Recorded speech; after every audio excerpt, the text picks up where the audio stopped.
Hi， 各位你哋好，咁咧我就係 Richard。嗱，咁今次咧同你講一講咧，究竟今年咧2011年 A Level 啦 Section A Listening 咧可能會出啲乜喎？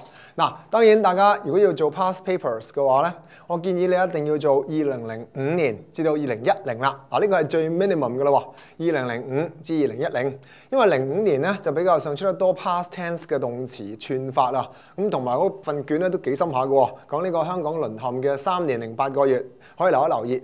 咁而近代咧08至到10咧有一個特色喺度㗎。就係話有啲填大表啦，你話填大表不嬲都有㗎啦。但係留意下2008年咧，講到關於響一個海灘嗰度咧有個島，如果你有做過你都記得㗎，有個島咁跟住咧問你個島咧嘅東南西北四面咧邊度有山窿啊，邊度有海灘啊咁樣。但係同步咧好快咁樣佢又要你填右邊咧有一個好大嘅表。咁咧就有啲生字出現添嘅喎，嗰篇嘢咧就係講俾蛇咬，咁啊於是你應該做啲咩嘅嘢可以令到你個傷口好啲咧咁樣。哇！啲同學咧又顧住填呢個表啦，跟住又要填嗰個叫做地圖啦咁樣，咁兩邊咧都好頻撲喎，咁同埋咧有一啲字咧亦都好難串。其實咧考評局係亦都想考下各位同學對識字量嘅多與少之餘咧，亦都想同學留意下聽到個字大約係點發音咧，應該大約估到個字點串嘅噃。例如呢一個叫做 Gauze Plaster， 聽完之後頭都痕埋啦，完全都唔知係乜嚟㗎。哦，原來咧係啲包紮傷口所用嘅一啲布帶啊。咁 Gauze Plaster， 你估係點串咧？咁其實好多人都唔識㗎啦。咁但係如果你真係可以憑聲辨影估到個串法 ，Gauze G-A-U-Z-E， 跟住 Plaster 好易啫 ，P-L-A-S-T-E-R。哇，咁你係高手啦。咁咧近年來咧09至到10咧有個特色嘅喎，就係有啲叫做流動圖表啦。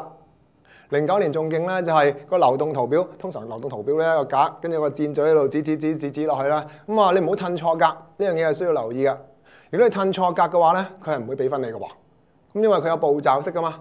而09年嘅特色嘅在於咧，佢一路褪落去一個表嘅時候咧，佢有兩棟嘅喎，即係雙行平排嘅 flow diagram 啦。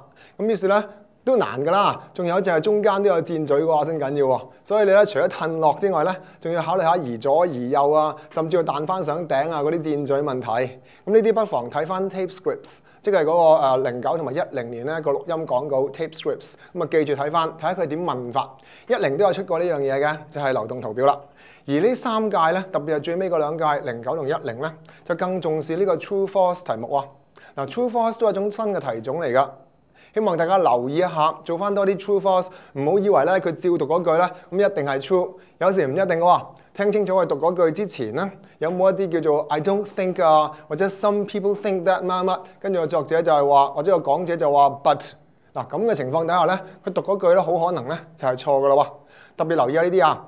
最後提大家 listening 咧始終都係串字為準啦，大部分答案都唔使用完整句子㗎，除非咧你嗰個係有個例子俾你，譬如有個例子佢寫明係用完整句子嘅，咁可能你就需要參考個例子咧，從而用完整句子啦。留意下咧，佢有時例子裏邊咧會俾埋個動詞形態俾你嘅喎，呢個就係今年啱2010年發生嘅事件啦。留意下嗰個講外星啊、宇宙啊嗰篇咁嘅2010年嘅 listening 裏邊咧，喺嗰個例子裏邊有啲 will、would、could、may。嗰啲字俾你喎，咁即係表示你響填嗰個格嘅時候咧，嗰啲答案佢個動詞形態，即係個 modal auxiliaries 嗰啲叫做輔助動詞啊、情態動詞啊，嗰啲要小心啲啦，因為你用錯嘅話咧，佢係唔會俾分你嘅喎。咁啊，希望大家 Section A 可以考好啲啦。